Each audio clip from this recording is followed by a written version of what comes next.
क्या आपने कभी अपने जीवन के शोर के बीच में एक अचानक से गहरी खामोशी महसूस की है? एक ऐसा पल जब बाहर सब कुछ बदल रहा हो, रिश्ते छूट रहे हों, रास्ते धुंधले हो रहे हों, लेकिन आपके भीतर एक अजीब सी शांति हो, जैसे कोई अदृश्य हाथ आपके कंधे पर रखा हो, जैसे कोई आपसे बिना शब्दों के कह रहा हो कि डरो मत, मैं हूं। हम अक्सर इसे संयोग मान लेते हैं। हम सोचते हैं कि वक्त बदल रहा है, लेकिन क्या यह महज वक्त है या फिर स्वयं अनंत ब्रह्मांड का रचयिता ईश्वर चुपके से आपके जीवन में उतर चुका है?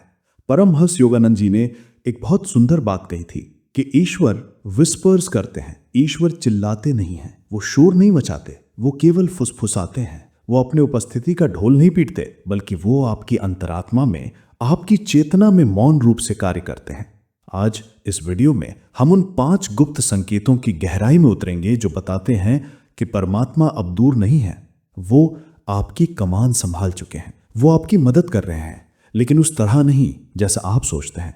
यदि आज आप यहाँ हैं तो ये कोई संयोग नहीं है, शायद वो मौन शक्ति आपको एक संदेश देना चाहती हो। तो एक गहरी सांस लें, अपने मन को शांत करें और आइए उस मौन भाषा को डिकोड करते हैं। हम अक्सर ईश्वर की मदद की कल्पना कैसे करते हैं? कोई चमत्कार, आसमान से गिरता हुआ कोई समाधान या लॉटरी का टिकट, लेकिन आध्यात्मिकता का सत्य कुछ और है। ईश्वर आपके जीवन की परिस्थितियों को बदलकर मदद नहीं करते, वो आपको बदलकर मदद करते हैं। वो बाहर की दुनिया को सजाते नहीं हैं, वो भीतर की दुनिया को मांझते हैं। एक सूफी संत कहते थे कि ईश्वर तुम्हें वहां नहीं ले जाते जहां तुम जाना चाहते हो, वो तुम्हें वहां ले जाते हैं जहां तुम्हें होना चाहिए। उनकी कृपा शिव की तरह है, मौन, स्थिर और अचल। जैसे चंद्रमा कुछ नहीं कहता, लेकिन उसकी उपस्थिति से पूरे समुद्र में ज्वार आ जाता है, वैसे ही जब ईश्वर आपकी चेतना को छूते हैं तो आपके भीतर एक दिव्य ज्वार उठता है। तो कैसे पहचाने कि वो ज्वार आ चुका है? क्या है वो संकेत? पहला संकेत और सबसे पावरफुल संकेत, जब आपका अहंकार पीछे हटने लगे और एक दैवी विनम्रता जन्म लेने लगे। हमारा अहंकार, हमारा मैं, ईश्वर और हमारे बीच की सबसे मोटी दीवार है। यही अहंकार है जो कहता है कि उसने मेरा अपमान कैसे किया, मैं सही हूं, वो गलत है, मुझे खुद को साबित करना है। जब तक ये शोर आपके भीतर है, ईश्वर की बांसुरी सुनाई नहीं दे सकती। लेकिन जब ईश्वर की कृपा उतरती है तो अचानक कुछ बदल जाता है। कल तक जिस बात पर आपको आग लग जाती थी, आज वही बात सुनकर आप मुस्कुरा देते हैं। कल तक आप बहस जीतने के लिए पूरी ताकत लगा देते थे, आज आप शांति को चुनते हैं। ये आपकी कमजोरी नहीं है, ये आपकी आत्मा की ताकत है। योगानंद जी का एक शिष्य उनके पास आया और बोला, गुरुदेव अब मुझे गुस्सा नहीं आता, लोगों की बातें अब मुझे चुभती नहीं है। योगानंद जी ने उसकी आंखों में देखा और कहा, अब तुम क्रोध से मुक्त हो, अब तुम दूसरों के क्रोध के पीछे छिपी उनकी पीड़ा को समझने का प्रयास करो। यही वो संकेत है। जब आप अपमानित होकर भी विचलित ना हो, जब आप अपनी छवि को बचाने के लिए लड़ना छोड़ दें, तो समझ लीजिए उस परम शक्ति ने आपके अहंकार के किले में सेंध लगा दी है। आप अब प्रतिक्रिया नहीं कर रहे हैं, आप साक्षी बन रहे हैं, और जहां मैं मिटता है वहीं वो प्रकट होता है। दूसरा संकेत, जो कई बार बहुत दर्दनाक लग सकता है, लेकिन यह सबसे बड़ी कृपा है।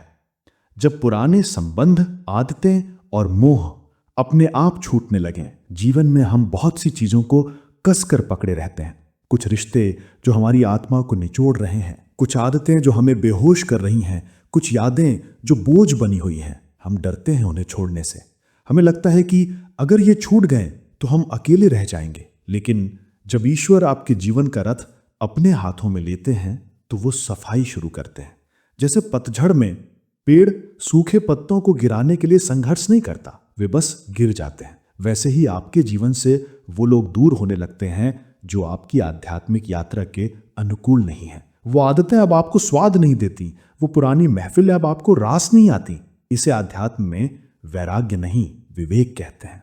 शायद आपको लगे कि आप अकेले हो रहे हैं, शायद आपको लगे कि सब कुछ छूट रहा है, लेकिन साधक डरो मत, ये विदाई है उस पुराने आप की जो अब मर रहा है।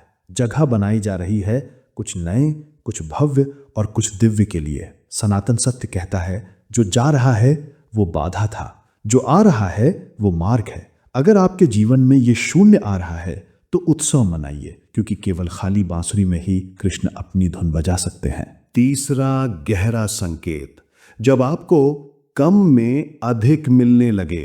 When you start finding more in less। एक समय था जब आपको लगता था और पैसा और नाम और कपड़े और दोस्त, तभी मैं खुश रहूंगा। हमारा मन हमेशा मोर यानी और अधिक के पीछे भागता था। ये कभी ना भरने वाला गड्ढा था। लेकिन जब ईश्वर की मौन फुसफुसाहट सुनाई देती है तो आपकी प्यास बदल जाती है। अचानक आपको एक साधारण से भोजन में अमृत का स्वाद आने लगता है। हजारों की भीड़ से ज्यादा सुकून आपको एकांत में बैठने में मिलने लगता है। अब आपको खुश होने के लिए किसी बड़ी पार्टी की जरूरत नहीं। छत पर बैठकर तारों को देखना ही आपको परमानंद से भर देता है। ये क्या है? ये है संतोष यानी कंटेंटमेंट। ये आत्मा का स्वभाव है।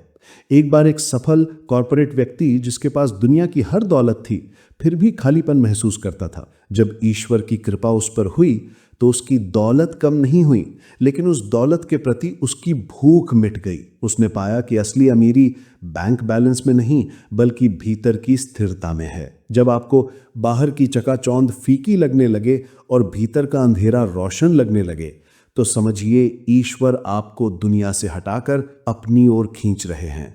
ये अकेलापन नहीं, ये कैवल्य है। चौथा संकेत, जब आप लोगों के शब्दों को नहीं दोस्तों, उनकी पीड़ा को सुनने लगे। पहले जब आप पर कोई चिल्लाता था तो आप सोचते थे ये कितना बुरा इंसान है, लेकिन अब जब ईश्वर आपकी दृष्टि को दिव्य बना देते हैं तो आप सोचते हैं ये कितना दुखी इंसान है। ये है बहुत बड़ा आध्यात्मिक बदलाव, शिफ्ट इन कॉन्शियसनेस। आप अब घटना को नहीं कारण को देखते हैं। आपको महसूस होने लगता है कि जो व्यक्ति कड़वा बोल रहा है वो अंदर से कहीं में कहीं टूटा हुआ है। उसकी कड़वाहट उसका स्वभाव नहीं, उसका घाव है, उसकी चोट है। योगानंद जी कहते थे, दूसरों को बदलो मत, खुद को बदलो, और जब तुम बदलोगे तो तुम्हारे प्रेम की कंपन वाइब्रेशन दूसरों को भी बदल देगी। जब आप प्रतिक्रिया देना बंद कर देते हैं और समझ देना शुरू करते हैं, जब आप सामने वाले के क्रोध पर शांत रह पाते हैं, तो ये कोई मनोवैज्ञानिक ट्रिक नहीं है। ये प्रमाण है कि आपके हृदय में ईश्वर बैठ चुके हैं, क्योंकि केवल ईश्वर ही हर पाप, हर क्रोध और हर गलती को क्षमा की दृष्टि से देख सकते हैं। और अब वो दृष्टि आपकी हो रही है। और अंतिम, पांचवा और सबसे मुक्तिदायक संकेत, स्वयं को साबित करने की दौड़ का अंत, the end of the need to prove yourself. हम अपनी आधी जिंदगी ये साबित करने में बिता देते हैं कि हम काफी हैं। समाज को, परिवार को, दोस्तों को, देखो मैं सफल हूं, देखो मैं खुश हूं। ये दौड़ थका देने वाली है, ये माया है। लेकिन जब आत्मा जागती है, जब उसे अपने दिव्य स्वरूप का भान होता है, तो वो इस दौड़ से बाहर आ जाती है। अब आपको किसी को यकीन दिलाने की जरूरत नहीं कि आप कौन हैं। सूर्य को कभी सबूत नहीं देना पड़ता कि उसमें तेज है। फूल को कभी चिल्लाकर नहीं कहना पड़ता कि उसमें खुशबू है। वे बस हैं। वैसे ही जब ईश्वर का हाथ आपके सिर पर होता है तो आप बाहरी प्रशंसा यानी वैलिडेशन के भिखारी नहीं रहते, आप भीतर से सम्राट बन जाते हैं। आप सोशल मीडिया के लाइक्स के लिए नहीं जीते, आप दूसरों की राय से अपनी कीमत नहीं आंकते, आप सत्य में स्थित हो जाते हैं। आप जानते हैं कि आप उस परमात्मा का अंश है, अजर अमर अविनाशी, और ये जानना ही काफी है। योगानंद जी ने कहा था, पहले जानो कि तुम कौन हो। जब ये ज्ञान आ जाएगा तो पूरी दुनिया तुम्हारे मौन को सम्मान देगी। जब आप दिखावे की दुनिया से निकलकर होने के आनंद में प्रवेश करते हैं तो मान लीजिए आपने मोक्ष की पहली सीढ़ी चढ़ ली है। प्रिय आत्मन, ईश्वर की कृपा कोई व्यापार नहीं है। ये किसी मंदिर में चढ़ाया गया नारियल नहीं है जिसके बदले आप सुख मांगे। ईश्वर की कृपा एक रूपांतरण है।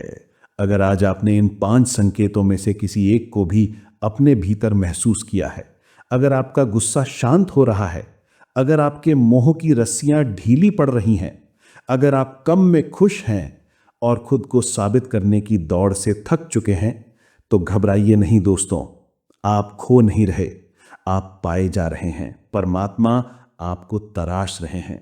ये बदलाव सामान्य नहीं है, ये मनोविज्ञान नहीं है, ये क्रिया है, ये कर्मों के बंधन का कटना है। आप मैं से हम की ओर बढ़ रहे हैं, आप मृत्यु से अमृत की ओर बढ़ रहे हैं। विश्वास रखें उस मौन शक्ति पर। जब दुनिया साथ छोड़ दे तब वो सबसे करीब होता है। जब शब्द खत्म हो जाते हैं तब वो बोलना शुरू करता है। एक क्षण के लिए अपनी आंखें बंद करें और उस मौन को महसूस करें। ईश्वर आपके साथ हैं अभी, इसी क्षण। अगर इस संदेश ने आपकी आत्मा के किसी तार को छेड़ा है तो कमेंट में ओम या अपना अनुभव जरूर लिखें। आपका एक शब्द किसी और भटकी हुई आत्मा को राह दिखा सकता है। इस चैनल सोल शक्ति को सब्सक्राइब करें, क्योंकि यहां हम सिर्फ बातें नहीं करते, हम जागरण की यात्रा साथ तय करते हैं। आप सुन रहे थे सोल शक्ति। ईश्वर आपका कल्याण करे। प्रणाम।